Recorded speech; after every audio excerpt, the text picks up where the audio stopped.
hormati dan banggakan para Dewan Guru dan karyawan KB TK SD Islam yang berbahagia. Apa kabarnya hari ini? Alhamdulillah, luar biasa. Allahu Akbar. Luar biasa. Oke, semangat. Pemimpin. Alga. Allahu Akbar. Baik Bapak Ibu, senang sekali rasanya siang hari ini kita dapat berkumpul kembali bersama-sama kita untuk belajar dan berbagi praktik baik. Untuk itu tadi habis makan, kenyang ya? Tidak kenyang? Pada udah makan? Alhamdulillah. Yuk sekarang kita gerak-gerak badan dulu yuk. Kayaknya ada yang lemes. Masih ingat gerakan tangan diputar-putar? Ada masih ingat nggak? Masih ingat.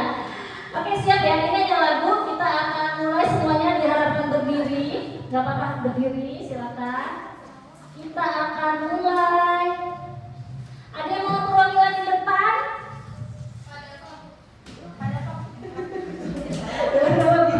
Ayo dong perwakilan di depan. Ya seru. Tepuk tangan dong Bati. Kita mulai ya.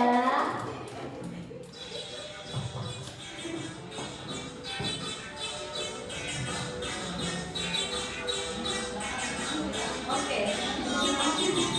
Tangan diputar-putar, bertepuk tangan.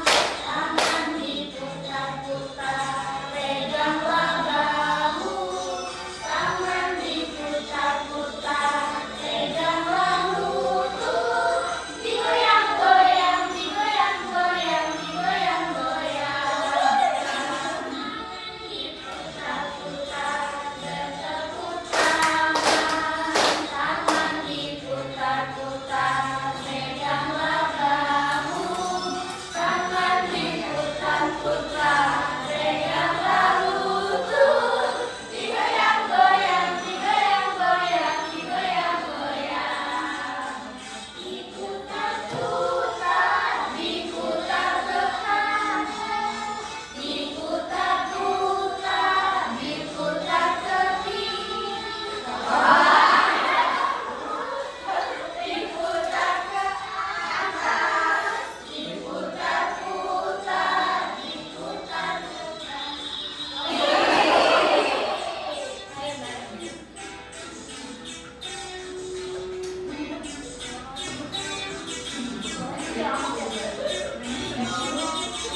Tangan diputar-putar, bertepuk tangan. Tangan diputar-putar, peganglah bahu. Tangan diputar-putar, peganglah lutut. Digoyang-goyang, digoyang-goyang, digoyang-goyang. Putar, bertepuk tangan. Tangan diputar-putar, peganglah bahu. Tangan diputar-putar, peganglah lutut. Digoyang-goyang, digoyang-goyang, digoyang-goyang. Diputar-putar, diputar ke atas. Diputar-putar, diputar ke bawah. Diputar-putar, diputar ke kanan. Diputar-putar, diputar ke kiri.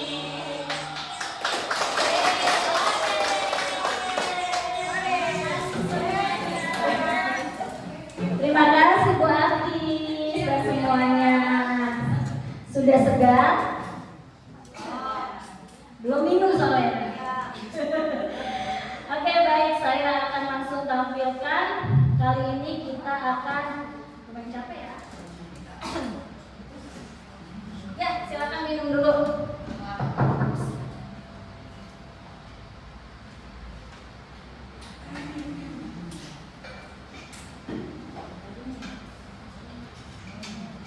Budaya positif.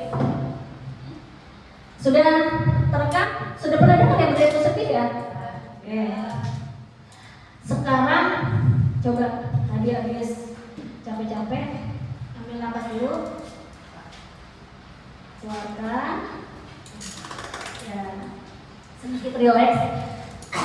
Sekarang kita mencoba membayangkan sekolah impian kita. Bayangkan seperti apa anak-anak yang kita inginkan di dalam sekolah itu. Bagaimana mereka belajarnya, bagaimana mereka bermain dengan teman-temannya, bagaimana mereka punya sikap pembiasaan seperti apa. Dan bayangkan juga lingkungan sekolah apa yang Bapak Ibu idam-idamkan. Bayangkan juga bagaimana dengan warga sekolah atau rekan sejawat yang ada di sekolah. Inginnya seperti apa? Ya, sudah terbayang? Apa kira-kira yang dibayangkan? Ada yang mengasih info sedikit tentang yang dibayangkan? Saya nggak bisa baca pikiran soalnya. Apa sih yang kamu lihat, Nak? Yang dibayangkan? Yang dibayangkan pembelajaran yang menyenangkan. Good. Terus juga kondusivitas di kelas. Itu aja sih. Oke, tepuk tangan dong buat Rusna. Mungkin Rusna mewakili ya buat teman-teman di sini juga inginnya di kelas bisa belajar menyenangkan dan kondusif. Nah, menciptakan lingkungan-lingkungan seperti itu kan seperti apa ya? Bagaimana caranya? Tentu ada caranya. Nah, di sini kita lihat ada konsep pendidikan Ki Hajar Dewantara ya. Pendidikan melibatkan pengakuan akan pentingnya budaya dan lingkungan positif di sekolah yang menempatkan murid sebagai fokus utama. Ya, jadi di sekolah ini karena paling banyak murid ya, jadi memang murid itu yang jadi utamanya. Dalam konsep KHD, pendidikan bukan hanya tentang transfer ilmu. Kita udah tahu semua ya, kita bukannya kasih ilmu, tapi apa juga? Mencakup pembentukan karakter dan pengembangan potensi. Jadi 3. Kita transfer ilmu, oke. Tapi jangan hanya itu, tambah pembentukan karakter.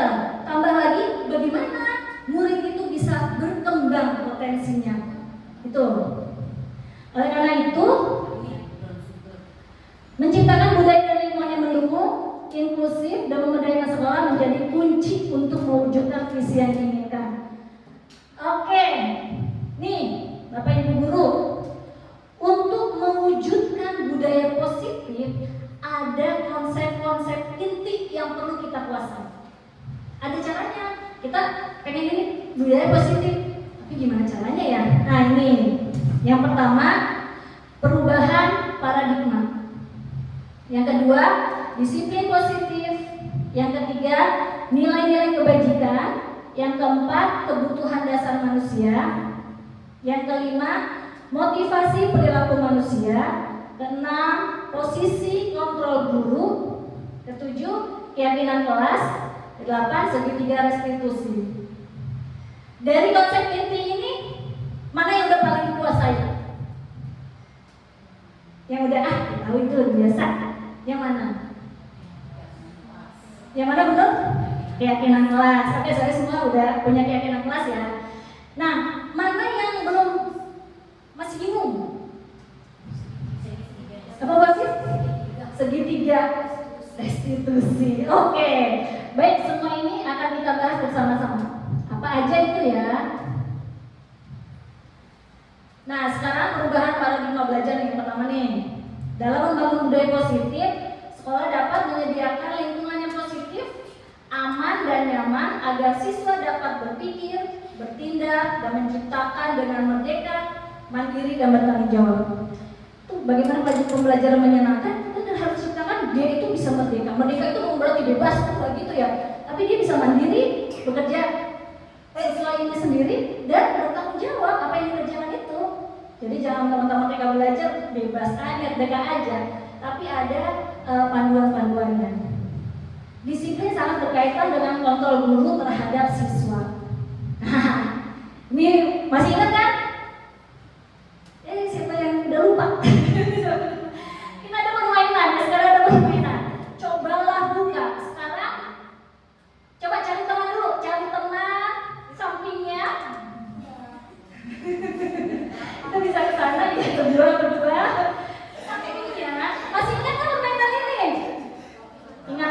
buka gitu.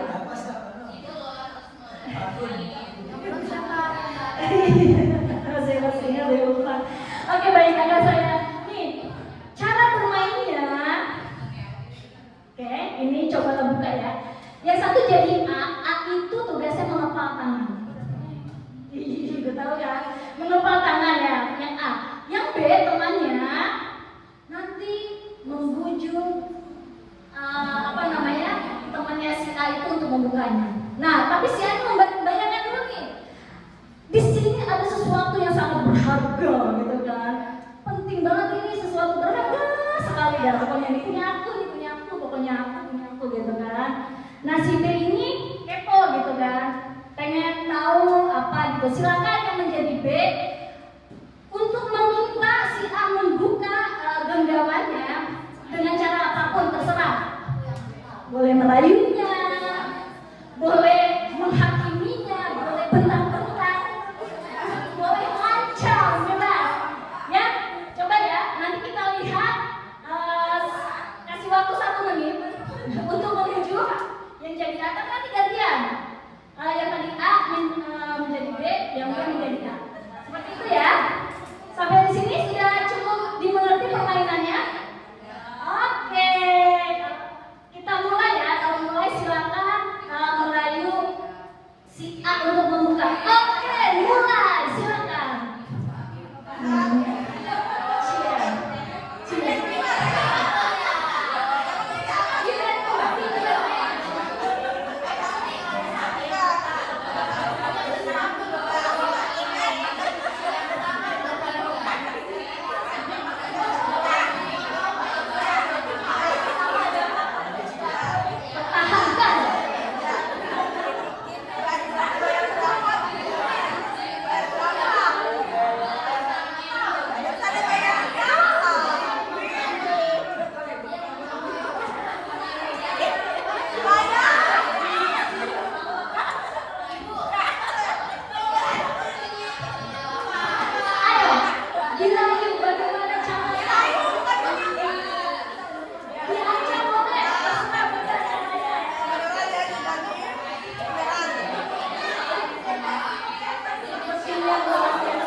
Siapa yang berhasil?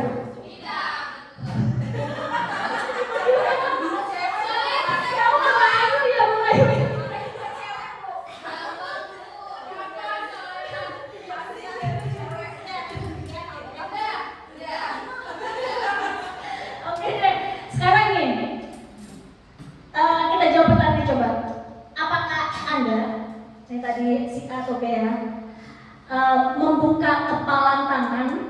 Tadi siapa yang membuka? Dapat, kamu membuka? Oke. Mengapa? Kenapa alasannya? Alasannya kenapa membuka?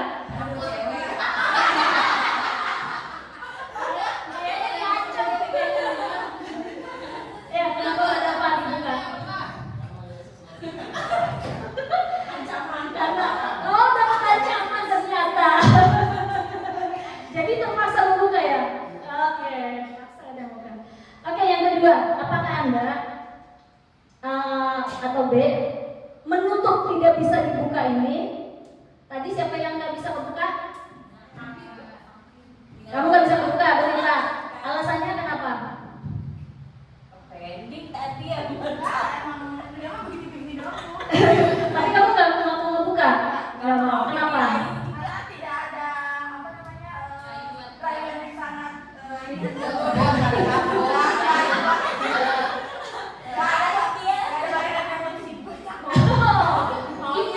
kurang atau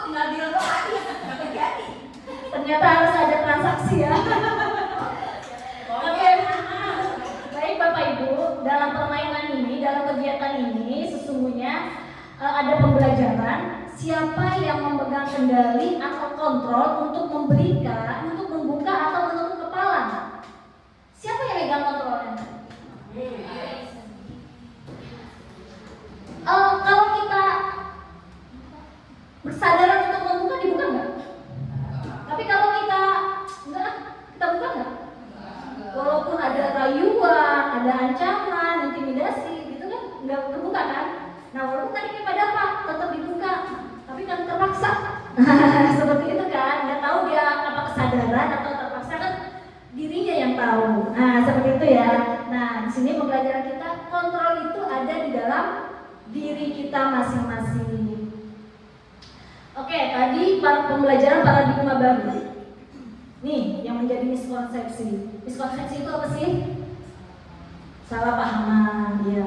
Yang kita kira gitu ya, kita kira itu udah benar gitu kan. Ternyata bukan seperti itu gitu kan. Yang pertama apa? Ada yang bisa bacakan?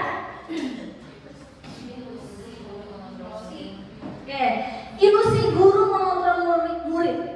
Kita mengira kita bisa mengontrol murid, bisa ngapain aja gitu maksudnya. Bisa mungkin karena terpaksa. Gurunya misalnya galak, gurunya misalnya nyuruh nggak dapat nilai, seperti itu ya. Tapi kalau dia kesadaran enggak juga. Ilusi bahwa semua penguatan positif efektif bermanfaat. Kita sering banget ya, kita kasih penguatan ini boleh.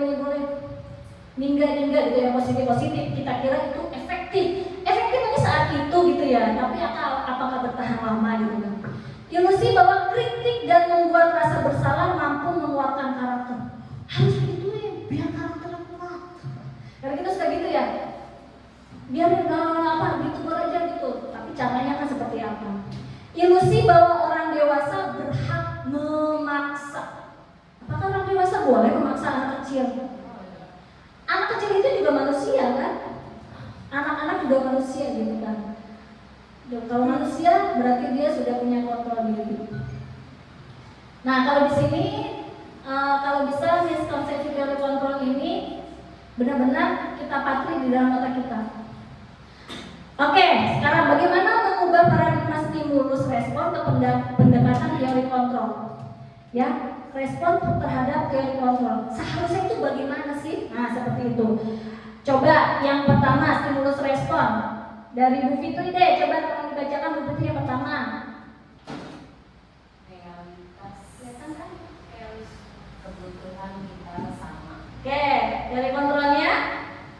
Realitas kebutuhan kita berbeda. Yang mana yang oke?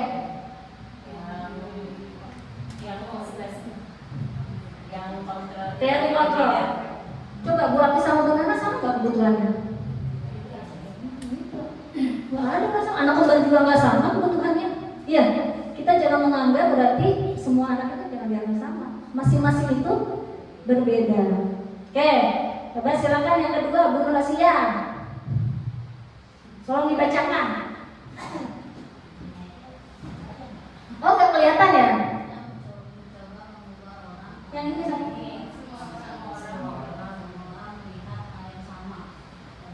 Harusnya? Oke, coba aja nih. Nih, lihat ini aja satu nih. Nih, lihat ini satu. Coba, yang di pikiran Bu Jizi apa? Botol. Kalau Bu Akif? Langsung mikir kopi. Beda-beda, walaupun satu objek ya. Tapi orang melihat beda. Ini botol nih kopi, oh ini warna kuning, warna biru, oh ini dalamnya apa ya, gitu kan? Beda-beda jadi semua orang. Oke, baik. Coba yang ketiga, Suci, kelihatan nggak? Kelihatan Bu. Oke. Kita mencoba mengubah orang agar berpandangan sama dengan kita. Wow. Teori kontrolnya, kita berusaha memahami pandangan orang lain tentang dunia. Capean yang mana nih kalau kita ini sama? Capek, maksudnya kalau kita merasa capek gitu, mencoba mengubah orang, bisa nggak? Pengen orang kayak kita gitu, sama pikirannya gitu sama kita gitu.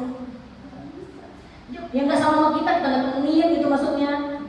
Beda nih maksud temennya. Jangan gitu nggak punya teman. Nah, kita berusaha memahami pandangan. Oh dia mah orangnya begitu. Ya kita berusaha pahami. Pandangan orang beda-beda, ya kan? Jadi berusaha pandangan orang lain tentang dunia itu kan luas sekali gitu. Oh dia mah begitu. Oh ini mah begini, kan gitu ya. Jadi kita berusaha masuk, bukan orang kita ajak pikiran kita gitu. Iya. Itu mau sampai kapan capek gak bakalan kena gitu maksudnya. Oke baik, kasih. Selanjutnya yang keempat, Bu Alfi deh. Stimulus responnya perilaku buruk dilihat sebagai suatu kesalahan. Teori kontrolnya semua perilaku memiliki tujuan. Oke, gimana tuh? Kayak si Zen mungkin gitu ya. Lagi kelatih jalan-jalan, kita ada itu kan salah. Apa gitu? Tapi sebenarnya dia tuh punya tujuan. Apapun yang dilakukan itu tuh ada tujuannya gitu. Iya ada tujuannya. Apa sih? Semua perilaku itu ada tujuannya pasti. Yang kita anggap ini salah gitu kan. Ternyata ya dia punya tujuan loh. Kita menggali apa? Oke, Pak Sudi, coba kalau Pak Sudi, lihat nggak? Orang lain bisa mengontrol saya, hanya Anda yang bisa mengontrol diri Anda. Pak Sudi bisa dikontrol sama orang? Siapa yang bisa mengontrol? Belum tentu Bunda juga. Kalau Pak Sudi diajak pergi nggak mau ya mau aja Pak Sudi ya. Cuma Bunda yang lain ya terpaksa deh. Ya semua kontrol tadi balik lagi ke kita.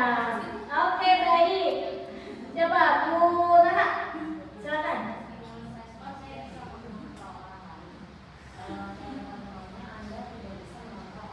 Oke, gitu ya, sama ya. Anda tidak bisa mengontrol orang lain. Kita menganggap bisa, anak aja kan bisa kita kontrol. Nah, anak sendiri juga susah banget punya anak. Orang udah punya ini sendiri ya, yang anak kecil nggak bisa dikontrol. Oke, terus yang sini siapa? Bu Rini coba. Stimulus responnya pemaksaan ada pada saat pendidikan gagal. Teori kontrolnya kolaborasi dan konsensus menciptakan pilihan-pilihan baru. Nah ini pemaksaan ya, pemaksaan itu apa namanya? Istilahnya apa ya? Kayak bujukan gagal gitu ya, bukannya sesuatu yang bagus, tapi bagaimana kita bisa berkolaborasi menghasilkan ide-ide baru itu teori kontrolnya. Oke, yang terakhir ini yang udah biasa ini apa Bu Haji?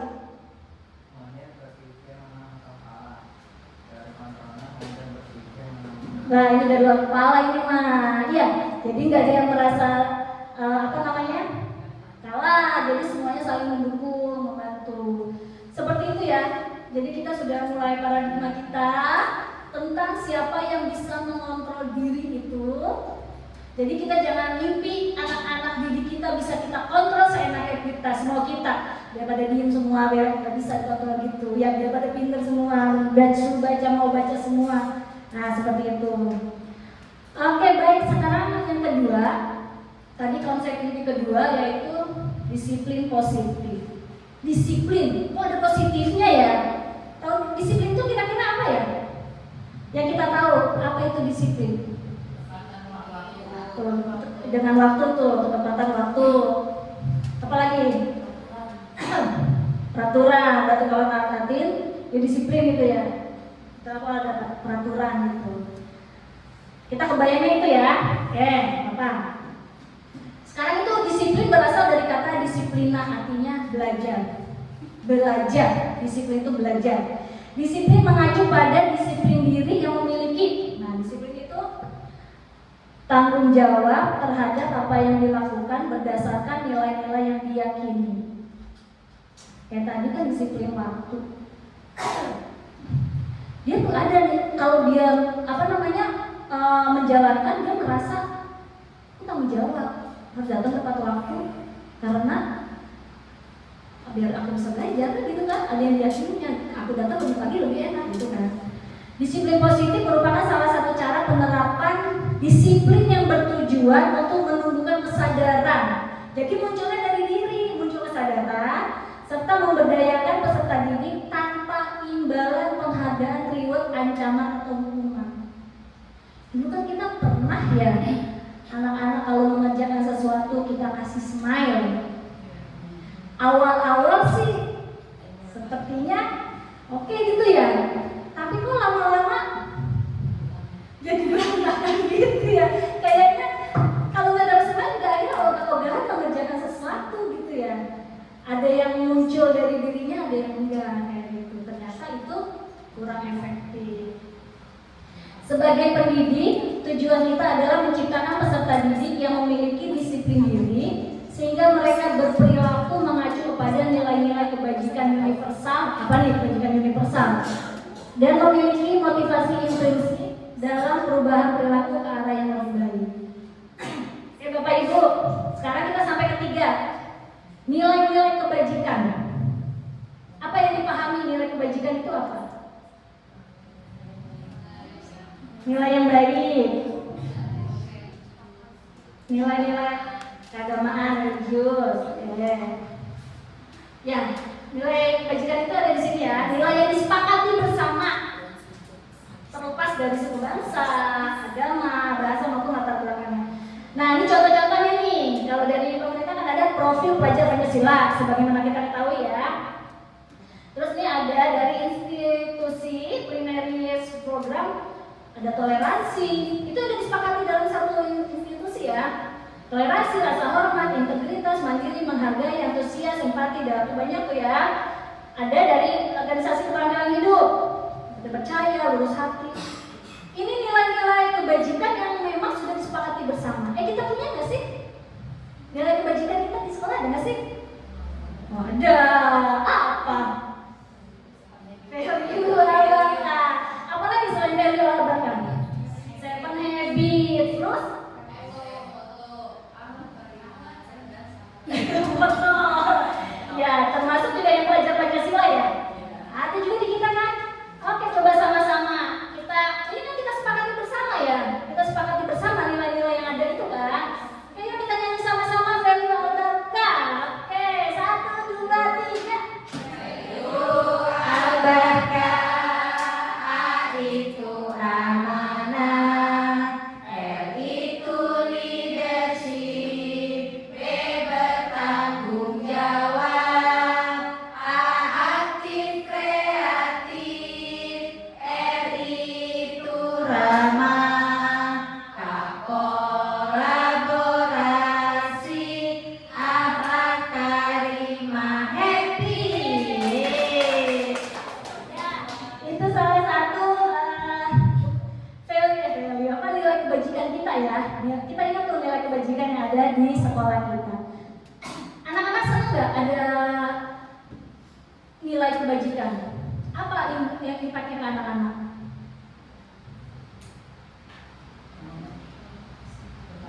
Berkarakter. Tentunya dia akan melakukan kebiasaan baik ya, sehingga menjadi karakter gitu kan, akan tumbuh. Ya, di sini nih anak-anak pasti dia merasa akan terarah untuk menerapkan apa aja sih yang menjadi nilai kebajikan di sekolah gitu ya.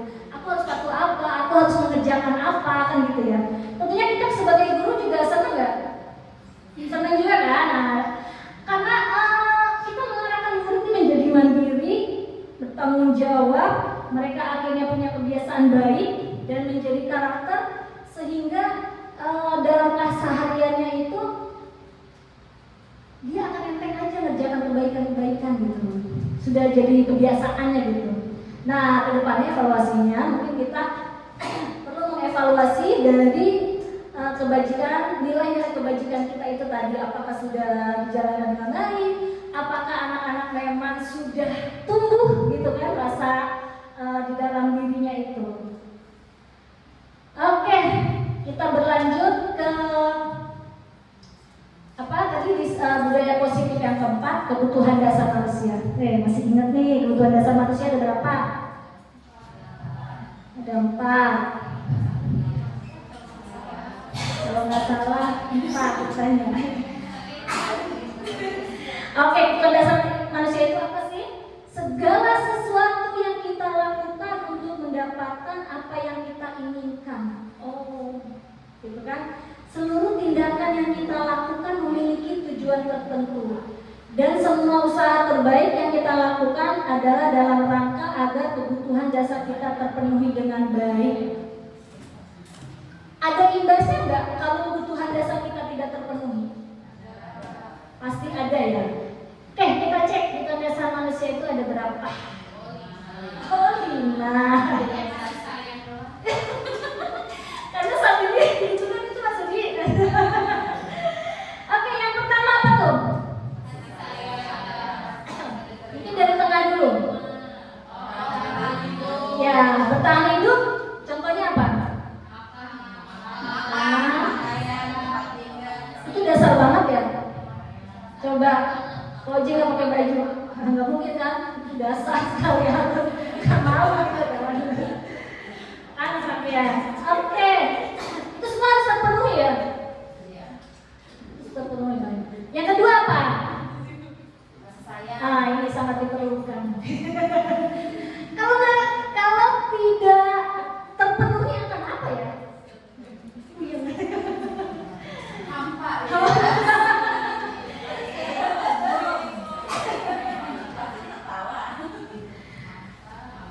Kasih sayang itu apa sih? Kebutuhan love and belonging itu rasa diterima.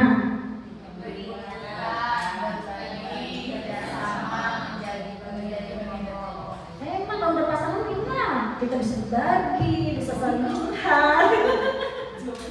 Kalau jomblo gimana? Ada teman, ada sahabat, bisa berbagi. Kita sama-sama mendapatkan kasih sayang dari teman, dari orang tua, dari siapa aja, gitu. Oke, selanjutnya yang ketiga apa kebutuhannya? Kesenangan. Kesenangan itu bisa main, ngomong, ketawa. Biar itu ketawa. Lupa di tempatnya ya. Ya, itu harus dipenuhi semuanya. Yang keempat, kebebasan. Apa kebebasan? Diri, pilihan, baru.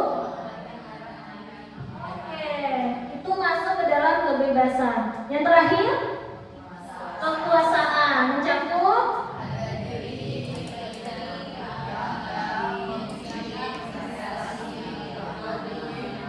kita manusia, anak-anak manusia.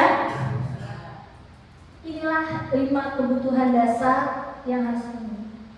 Lihat, kalau anak-anak ada yang kecicilan, ini yang gak terpenuhi apa kira-kira? Kalau anak gak bisa diam gitu. Kebebasan. Dia butuh mungkin ya. Nanti kita penuhi dengan cara bagaimana itu? Anak murung.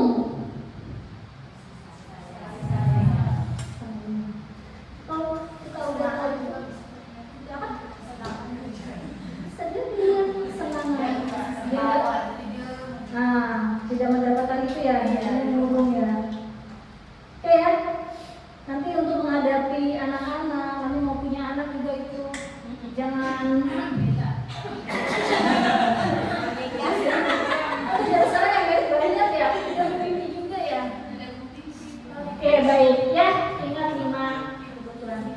Nah kita beralih lagi. Tadi diingat tuh teorinya. Sekarang ada yang kelima, inti konsep budaya positif. Motivasi perilaku manusia. Nih, yang mendasari seseorang itu melakukan sesuatu pasti ada motivasinya kan? Nah, terkadang motivasi nih yang mempengaruhi dari 3. Yang pertama untuk menghindari ketidaknyamanan atau hukuman. Datang pagi ke sekolah karena kalau datang siang terlambat diomelin, misalnya kan gitu ya. Jadi datang pagi, udah datang pagi tuh ya, biar nggak diomelin. Nah, berarti dia berada di pertama ya. Nah,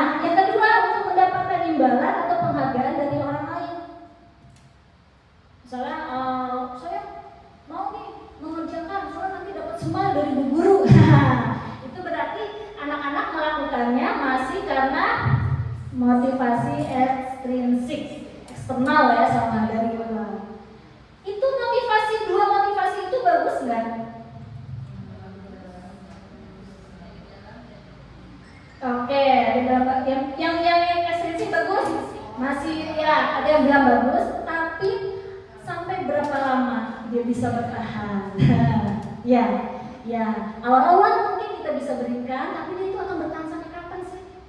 Memang seseorang melakukan sesuatu itu pasti termotivasi dari sesuatu gitu, tapi dari mananya? Nah, yang ketiga, untuk menjadi orang yang mereka inginkan dan menghargai diri sendiri dengan nilai-nilai yang mereka percaya.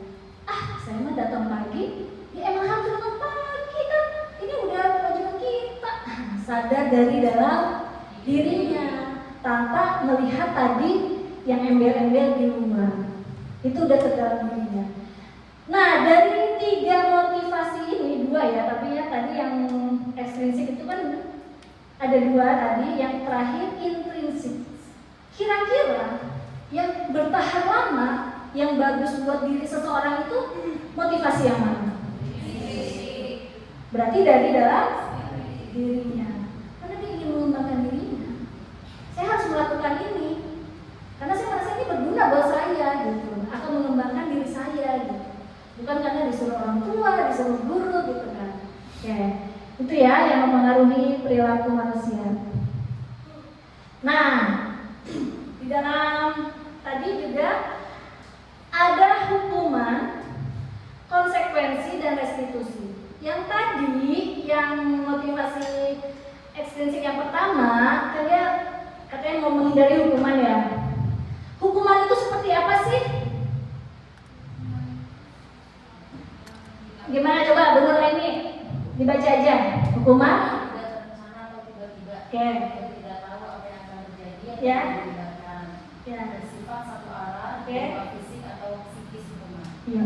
Kamu datang terlambat ya? Sekarang jam berapa? Setengah 8 Pak. Masuk jam berapa? Jam 12. Kamu telat. Lari lapangan. Karena satu arah ya. Berarti itu hukuman ya. Oke, itu bersifat hukuman kan? Hanya jadi satu arah. Oke, kalau konsekuensi, seperti apa konsekuensi? Siapa yang mau mujizat tolong? Konsekuensi yaitu terencana atau disepakati sesuai peraturan, murid tetap tidak nyaman, sikap guru memonitor majelis sekolah. Nah, ya kita masih seperti ini ya. Kalau konsekuensi suka ya kita lakukan ya. Saya merasa suka menjalankan waktu. Ayo, kamu gak melakukan konsekuensinya apa? Kan gitu kan. Yang udah kita sepakati apa konsekuensinya. Ada seperti itu ya. Nah, ternyata konsekuensi itu memang udah disepakati, tapi kan akhirnya murid tetap merasa nyaman atau enggak? Tidak nyaman. Nah, sikap guru terus memonitor, dia ini enggak. Nah, jadi enggak. Kan seperti itu ya. Itu konsekuensi. Sudah melakukan apa belum? Nah, yang terakhir ada ini apa? Bugina, tolong baca Bugina. Restitusi, proses menciptakan kondisi bagi murid untuk memperbaiki kesalahan, proses yang kolaboratif mengajarkan murid untuk mencari solusi. Nah, ini restitusi berarti tadi motivasi dari kita gabungan yang tadi dengan motivasi itu dari dalam ya, dari intrinsik. Karena prosesnya menciptakan kondisi bagi murid memperbaiki kesalahan. Jadi kita membangun kesadarannya. Kenapa kamu melakukan ini? Jadi nanti ada proses kolaboratif, maksudnya berdiskusi guru sama murid, sama-sama mencari solusi. Kamu maunya apa? Tapi jangan dari guru, solusinya dari murid, biarkan. Oke. Selanjutnya, nah nih kita yang keenam itu ada 5 posisi kontrol guru. Yang pertama apa? Yang kedua ke bawah aja. Teman. Yang ketiga ke samping atas. Pemantau ke bawah. Buat rasa bersalah. Yang terakhir. Sudah ada yang tahu yang terbaik? Manajer. Waduh, manajer. Oke, kita bahas sama-sama. Ya, ini ada kasus ya. Contoh-contohnya nih ya. Siswa tidak memakai atribut lengkap saat upacara. Oke, kalau penghukum, siapa yang mau baca? Contohnya nih, jadi guru.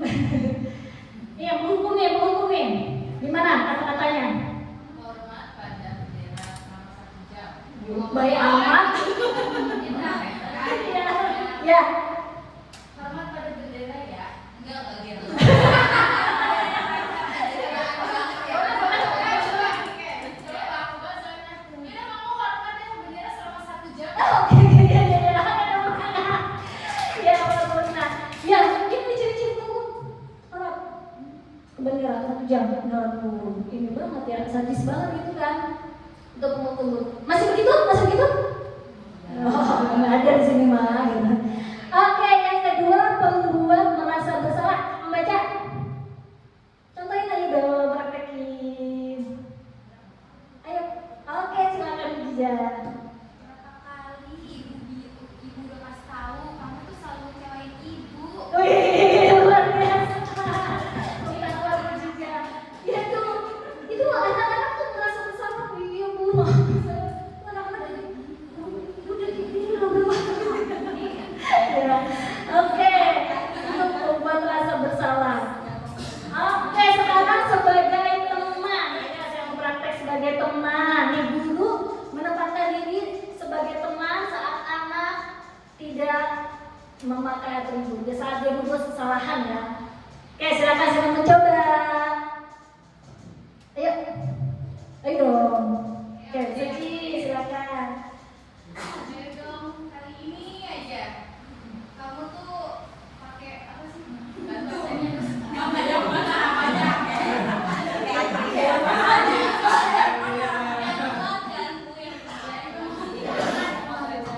ayo dong, ikut dia tuh sekolah. Tolong bantu ibu sekali ini aja. Yaudah deh, nggak apa-apa. Kali ini salah, tapi jangan dilakuin lagi ya. Dilepas itunya apa pesannya dilepas ya udah jangan. Itu sebagai teman ya, tapi suka juga ya kita sebagai teman ya. Iya. Oke, tepuk tangan buat Suci. Makasih. Oke, sekarang posisi yang keempat sebagai pemantau, guru sebagai pemantau. Yuk, saya mau mencoba. Silakan, mau dibaca dulu. Ya, siapa? Oke, silakan Pak Dafa. Kamu jangan anak sekolah, maka harus selalu vaksinasi. Maka setelah upacara, kamu segera ke operasi untuk membeli atribut. Maka jangan diulang kembali. Oke, tepuk tangan buat Pak Dafa. Ini pemantau ini, kamu tahu konsekuensinya kan? Gitu. Ya udah nanti beli ke operasi. Seperti itu. Nah, yang terakhir. Oke, terakhir nih, bagaimana sikap guru terhadap siswa yang melanggar tidak pakai atribut? Silakan. Sebagai manajer. Ayo, silakan. Kamu tahu kan kesalahan kamu? Nggak usah lagi, yang lain. Ayo. Monggo, silakan coba.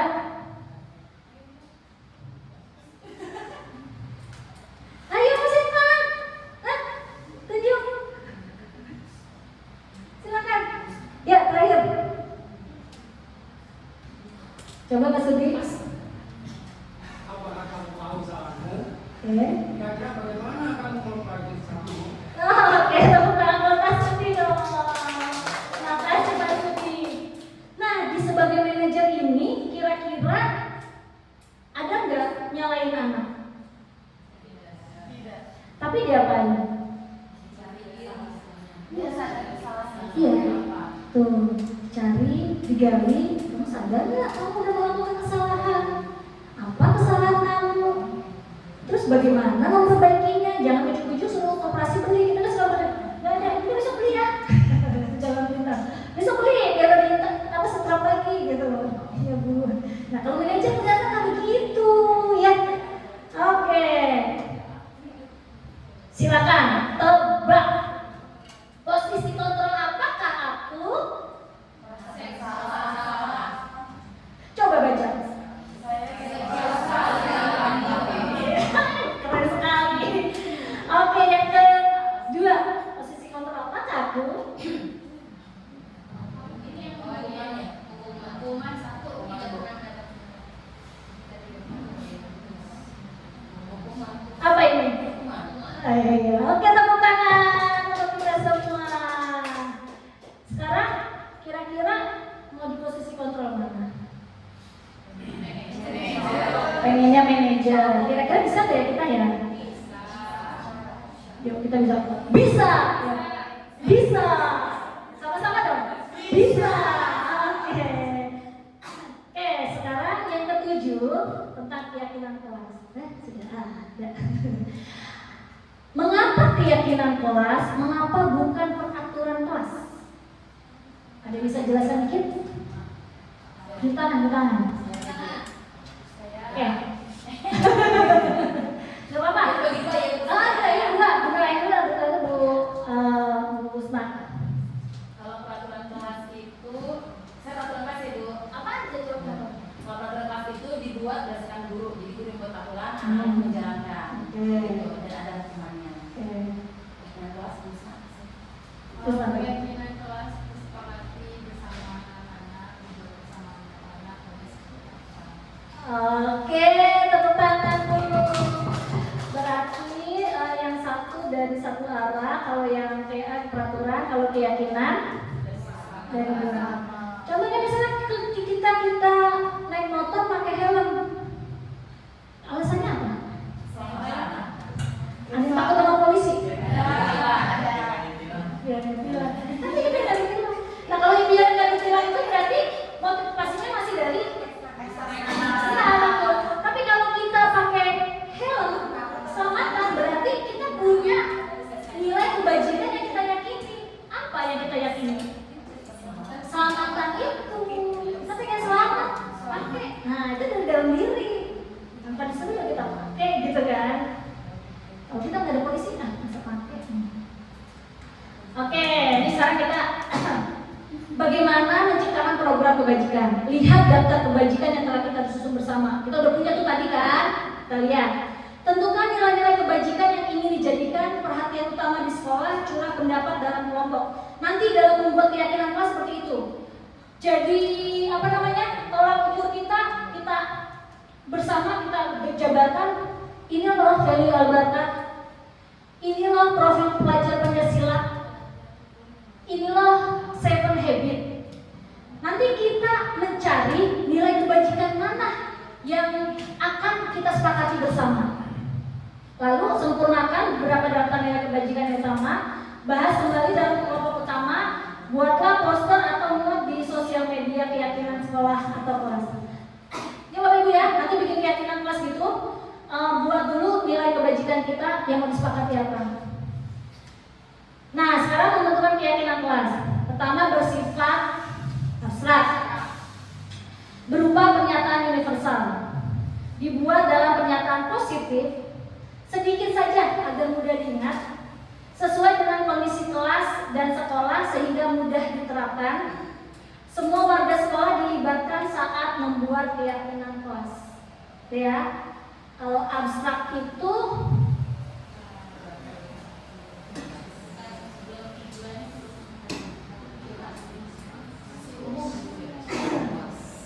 oke, tapi dia sebenarnya bersifat abstrak. Tapi nanti akhirnya mencakup banyak, dia bisa masuk ke situ semua.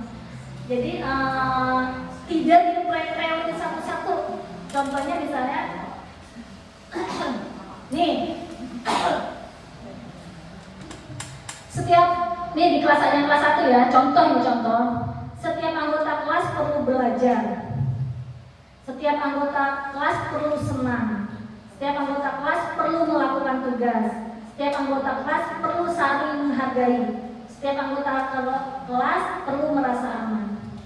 Kalau perlu belajar, nilai kebajikannya apa ya yang diyakini?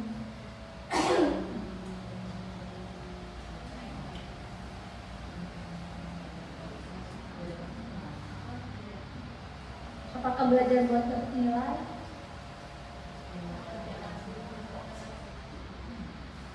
Berarti kalau bisa menjalankan tugas berarti dia tanggung jawab ya, bertanggung jawab.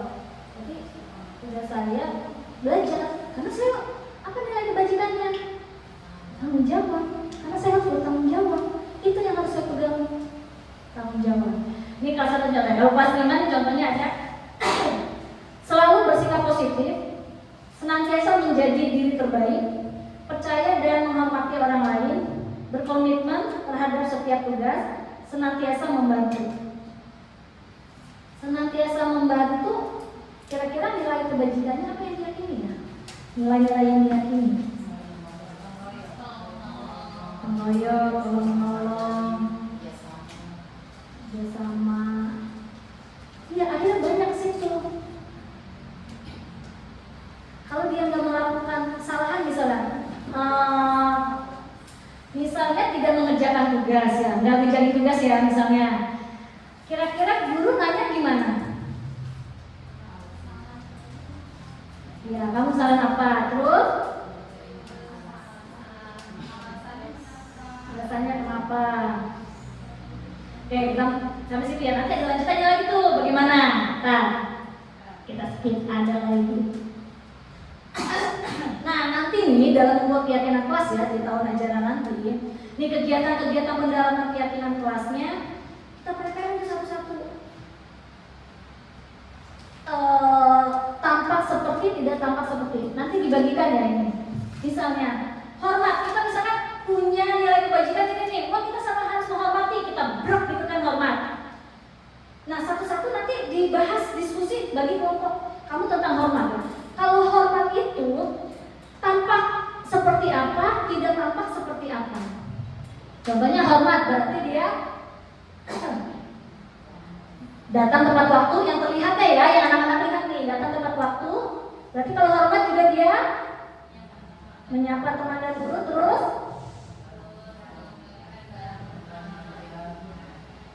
apa tuh, anak-anak saya membeda-beda ya. Misalnya hormat waktu sama guru atau tuliskan aja gitu, anak-anak suruh tuliskan. Berarti kalau tidak tampak seperti, maksudnya yang bukannya itu gitu ya. Kalau datang tepat waktu berarti silakan terlambat. Ajak anak-anak melihat itu. Kalau mungkin ini kelihatannya seperti apa ya? Oh, kalau yang bukan seperti apa? Kalau ini dia nggak ngerti, boleh diganti. Itu seperti apa? Yang bukannya seperti apa? Terus bekerja juga tekun, menyerahkan tugas. Kira-kira enak nggak kalau pakai Google Sheet kita tidak hanya membahas maunya apa, udah selesai gitu, udah dapet. Yuk, hormat itu bagaimana? Kalau kita misalnya ada hormat ya, misalnya tanggung jawab, apa aja sih tanggung jawab? Oh, jadi tugas ini, bla bla bla bla.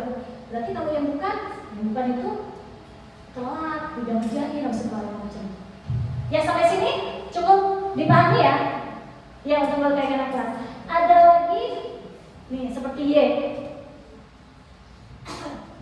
Udah terlihat, terdengar, berperilaku. Nanti misalnya yang terlihat berempati terhadap perasaan orang lain, terdengar satu orang bicara, yuk saya bantu. Berarti kalau terdengar di apa yang dia dengar.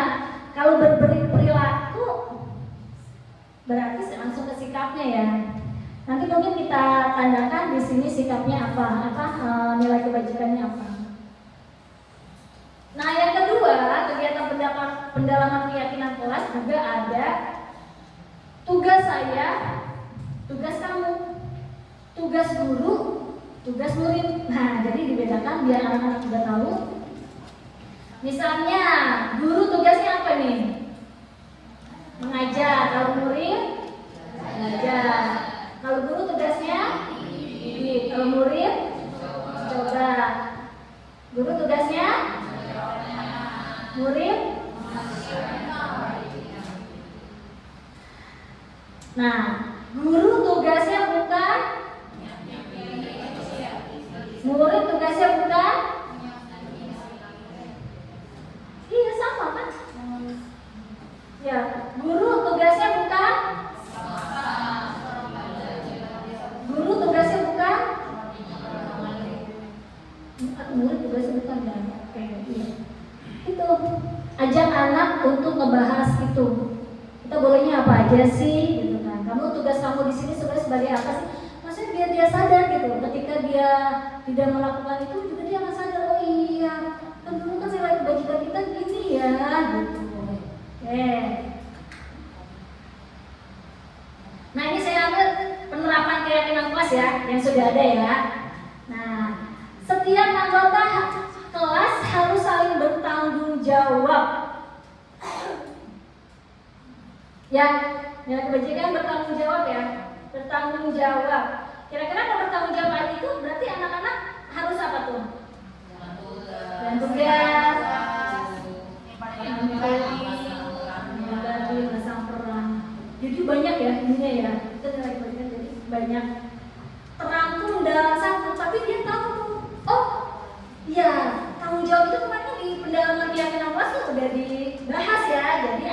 sudah tahu. Ya kalau disiplin tuh apa aja, kan banyak ya, nggak hanya waktu aja tugas aja, tapi masih banyak yang mau baju. Kayak tadi kan mungkin nggak pakai atribut gitu ya, ya bisa masuk ke situ. Saling menghormati juga banyak, ya kan? Jadi kalau hanya nulis gini nanti kita udah punya nih berat kayak gitu kan, tanggung jawab. Masuknya kemana kalau kita nggak bahas di awal, takutnya anaknya bingung, iya masuknya di mana. Jadi nanti dibahas sama-sama. Ya mungkin di TK kelas 1 yang simple aja, yang mereka mengerti gitu ya. Ini kan contoh kita, ternyata anak itu kalau ada keyakinan keras, enak nggak anak itu? Akan lebih teratur nggak? Akan lebih disiplin nggak? Ya kan? Dia akan belajar enak. Kalau si anak-anak juga suka protes, ya aku berisik kalau belajar nggak enak. Mereka juga tahu kan harusnya kelas yang enak itu yang nyaman untuk belajar seperti apa, mereka kan tahu juga ya. Murid pasti senang. Nah, jadi refleksi kita nanti ke depan dalam buat keyakinan kelas kita diskusikan ya untuk mendalami tadi dalam nilai kebajikannya itu dalam membuatnya, dan terus akan kita evaluasi. Terakhir, nah yang tadi kita perlu dalami sedikit nih, segitiga restitusi. Tapi udah ada ya? Udah ada, maksudnya udah pernah menjalankan kan? Ada? Oke. Apa aja rinciannya? Masih ingat apa aja? Aduh. Terus? Kita gali dari maksudnya kita ibu juga pernah kok lah gitu. Oke. Terus? Nanti anaknya kayak punya kesadaran kok dia gitu, jadi kayak dia itu nggak baik gitu, dia tahu nggak baik itu dari dia. Oke. Tapi Terus? kita kayak mancing Nah. itu kayak ya kita juga pernah kok dulu gitu. Tapi kalau misalnya pada situ biasanya mereka tuh kayak punya anak tiga, aku juga nggak mampu kalau jadi saksi gitu. Oke. Bagus. Terus? Jadi kedepannya jadi ada apa namanya kesimpulan sendiri kedepannya gitu, tapi jangan dari kita gitu, tapi kan kebanyakan kita kayak gitu ya bu, dia terus kamu mau kayak gimana, kita kayak gitu. Anak jam 8 kamu mau gimana? Ini begini aja ya. Iya. Oke ya, udah bagus seperti itu ya, tepuk tangan buat Bu Suci. Ya. Tadi kan Bu Suci sudah menjelaskan gitu, dia ada terjadi proses dialog ya. Dialog dengan anak-anak diajak untuk mencari solusi gitu loh. Apa gitu, ditanyakan kesalahannya dulu terus mencari solusi. Sehingga di dalam situ diharapkan menghasilkan murid yang mandiri dan bertanggung jawab. Dia tahu, dia sadar, lalu dia mencoba untuk bertanggung jawab dari kesalahan tersebut. Dan dia berada usahanya gitu loh. Jadi dia tuh mandiri mau gitu sendiri dengan sendirinya gitu. Nah, yang tadi Bu Suci sebutkan, oke. Ada 3 cara, ya ada 3 caranya ya, ada 3 restitusi ini. Yang pertama, menstabilkan identitas. Yang tadi Bu Suci bilang, sama kan ya? Kita pernah kok, ibu juga pernah membuat kesalahan. Kamu salah satunya, kenapa kamu ngelakuin ini? Kan pertama ditanya, kenapa ngelakuin ini? Oh wajar kok kayak gitu, ibu juga pernah dulu kayak gitu. Nah itu menstabilkan identitas dulu. Maksudnya itu apa? Diterima dulu loh dia sebagai manusia, didudukan dulu gitu loh. Dianggap dulu, stabilin, jangan anak-anak salah langsung dihakimi. Dia bakalan down gitu loh, bakalan down gitu maksudnya. Tapi distabilkan dulu identitasnya. Sini loh, kamu bagian kita juga gitu maksudnya. Tapi kenapa kamu melakukan itu gitu? Ya, melakukan itu wajar misalnya gitu. Oke, yang kedua, tadi kan Suci juga mencontohkan. Ini kedua, validasi tindakan yang salah. Ada kata-katanya, kamu tentu punya alasan yang melakukan itu. Atau kenapa kamu telat gitu? Karena nonton misalnya, wah seru banget nonton sih, emang seru ya, nah, seperti itu kan. Tapi gimana caranya biar nggak telat, kan seperti itu. Itu namanya validasi tindakan. Oke, tadi sampai sini nih Bu Suci, dari awal tadi Naima sudah melakukan sampai sini. Nah, yang terakhir ini yang penting kita menanyakan keyakinan. Iya, yang tadi kamu perbuat itu sesuai nggak dengan keyakinan kelas kita? Kamu masih ingat nggak keyakinan kelas kita apa? Jadi memang di awal itu keyakinan kelasnya harus kuat ya. Jadi lagi-lagi diganti keyakinan kelas kita apa? Tanyakan, kamu ini seperti apa? Oh, saya nggak pengen Bu, padahal seperti ini gitu ya. Saya inginnya misalnya datang tepat waktu gitu kan. Saya inginnya pakai atribut, mengerjakan tugas, kan gitu ya. Karena sih yang baik. Sebenarnya diri kita itu selalu ingin yang baik sih, banyak yang selalu ingin yang baik. Karena apa? Pengaruh dari luar aja, sehingga kita banyak godaan itu. Oke, sampai di sini ada kesulitan nggak kita untuk melaksanakan segitiga restitusi ini? Ini lebih keyakinannya aja, bahkan gambaran buat di kelas tuh kalau pas kita masa mengenal lingkungan sekolah itu waktunya kayak cepet gitu loh maksudnya. Sedangkan anak-anak tuh butuh pemahaman nggak sehari 2 hari buat dulu gitu kan. Mungkin kayak kita juga guru kadang dia suka lupa gitu keyakinan kelas, kadang suka ngeliat dulu gitu kan. Jadi kayak emang harus ada waktu pengenalan tuh, lumayan itu penguatan gitu. Ya. Penguatannya. Ya, setuju dengan Bu Suci seperti itu? Makanya kan kalau di Jepang itu di awal itu pembiasaan. Apa kalau kita karakter kayak gini, menerangkan seperti ini. Udah 2 bulan mau ujian baru belajar materi-materi, gampang dikejar. Tapi kalau pembiasaan karakter-karakter kayak gini sulit gitu. Makanya nanti kita ini kan kurikulum merdeka, kita sebenarnya tidak terbatas oleh waktu. Terkadang gini ya, tapi nanti biar teman-teman di otak kayak gini aja. Kita bukan memberikan jam ini harus selesai segini, tidak. Tapi kalau dikasih waktu-waktu gitu, sebenarnya hanya pembatasan aja. Jika belum selesai, dalami saja. Nanti kita diskusikan butuh waktu berapa lama. Mendalami itu butuh waktu berapa lama? Sebulan? Nggak apa-apa, udah kita sebulan belajar nilai-nilai kebajikan aja, biar anak-anak paham. Nggak usah kita cepat-cepat mau ke IPERI. Gitu. Jadi yang penting kalau ini udah enak, anak-anak sudah saling menghormati, guru mendengarkan, dia udah menghormati, guru bicara dia udah menghormati, itu jalannya udah enak gitu. Kalau itu sudah tercapai, ngasih transfer ilmu enak, akhirnya muncul dari dia gitu sih.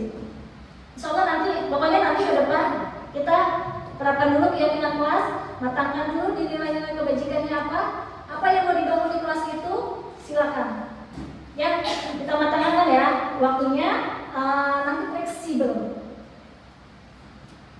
Sekarang kan kalau tujuan yang ada terlalu sulit, anak-anak nggak bisa mencapai, tujuannya boleh diganti loh. Sekarang itu di kurikulum merdeka, gitu ya. Jadi memang tidak terpatok gitu loh, tidak memberatkan anak. Kita sesuai dengan kebutuhan anak. Oke, seperti itu. Nih, kemarin saya sudah mencoba menerapkan ini pada akhirnya yang saya panggil karena terlambat. Dia itu mungkin pas dipanggil itu ada bingung juga ya, maksudnya apa gitu. Pas diajak diskusi berjalan alir aja gitu, santai santai tapi tergali kesalahannya itu gitu loh, dan dia akan tahu yang dilakuin. Oh iya Bu, saya nggak boleh begini gitu. Kamu tahu kayak kelas kamu? Iya tahu. Nah, seperti itu. Dia juga awalnya takut, tapi pas sudah gitu mengalir aja.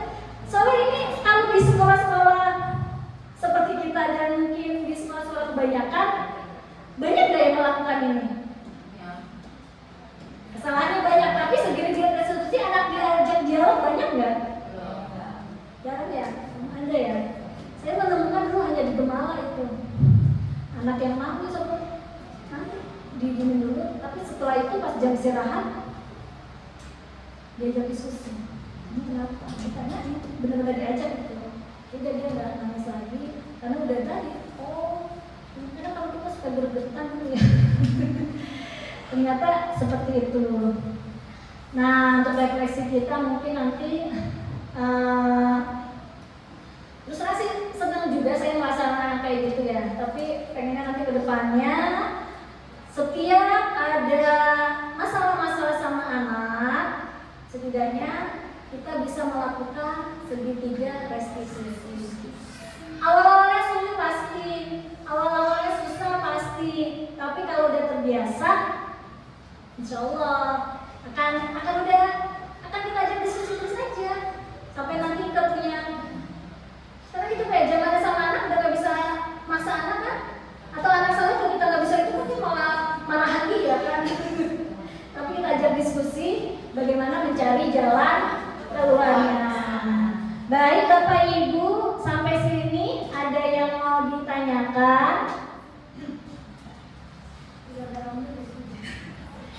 Ada yang mau ditanyakan?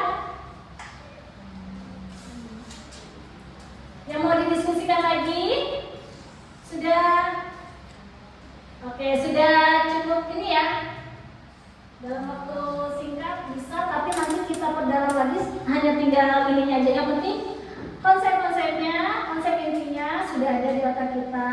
Kita tinggal menjalankan. Ya, kalau sekarang anak-anak udah selesai kan ya, udah akhir tahun, tapi nggak apa-apa kalau kita ada yang salah kita mau jalankan silakan. Nanti kalau ada yang perlu lupa nih tindakannya apalagi sibuk tadi, diskusi aja, diskusi sama saya, atau sama teman-teman, sama Bu Anis, terserah. Apalagi ya tadi saya lupa ada mau menjalankan, ayo kita diskusikan. Nanti kalau yang sudah menjalankan, silakan berbagi praktik baik kita bersama-sama bagaimana di murid ini. Ya, kita kan gini Bapak Ibu, anak-anak dihukum buat apa? Alasannya ada efek jerak gitu ya. Oke, jerak saat itu. Apakah dia akan bertahan di jangka panjang? Kan gitu ya pertanyaan. Ketika dibentak-bentak anak segala macam, ya malah terkadang ada dendam tersendiri loh. Pernah nggak punya pengalaman dimarah-marahin ayah? Kita kalau guru nggak ada, jangan nggak pernah domelin sama guru. Biasanya yang nggak bisa dia harus domelin sama guru. Ada nggak? Tapi itu betul. Maksudnya bukannya malah membuat dia menyadari kesalahannya dan bertanggung jawab gitu ya untuk memperbaiki, tapi alih-alih dia beralih ke yang apa gitu, malah mengerjakan sesuatu yang lebih lagi. Kan nggak seperti itu ya. Di depan kita patuh, jika nggak ada gurunya, nggak ada wali kelasnya, wah. Tapi kita coba dengan siapapun dia, dengan wali kelas atau siapapun, kalau ada, tetap dijalankan itu nilai-nilai kebajikannya itu, bukan karena takut sama wali kelas. Ya, tantangan ya. Jadi anak berarti kalau dia sama siapapun udah bukan karena takut, sudah tertanam di dalam dirinya. Oke, seperti itu Bapak Ibu ya. Oke, sudah tidak ada yang tanya lagi, sudah cukup ya. Nanti kita saling berbagi saja. Kita beri aplaus dulu untuk kita semua. Terima kasih banyak atas kebersamaannya siang hari ini. Kurang lebihnya saya mohon maaf. Saya akhiri. Wabillahi taufiq wal hidayah. Wassalamualaikum warahmatullahi wabarakatuh.